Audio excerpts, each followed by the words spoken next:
આજે ગુજરાત પોલીસ ભરતી બોર્ડની લોકરક્ષક દળની લેખિત પરીક્ષા યોજાઈ।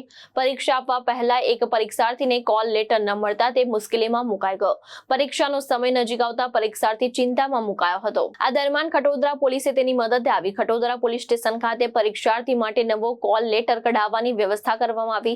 ત્યારબાદ પોલીસ દ્વારા પરીક્ષાર્થીને સમયસર વિદ્યા ભારતી સ્કૂલ ખાતે આવેલા પરીક્ષા કેન્દ્રો સુધી પહોંચાડવામાં આવ્યો। રવિવાર હોવાથી તમામ ઝેરોક્સની દુકાન બંધ હોવા છતાં પોલીસે માનવતાનું ઉત્તમ ઉદાહરણ પૂરું પાડી પરીક્ષાર્થીને મદદ કરી। ખટોદરા પોલીસની આ કામગીરીને લઈને પરીક્ષાર્થી અને તેના પરિવારજનોએ આભાર વ્યક્ત કર્યો હતો।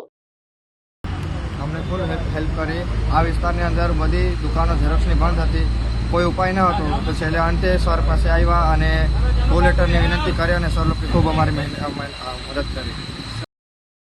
ભાવેશ ઉપાધ્યાય, દ્રષ્ટિકોણ ન્યૂઝ, સુરત।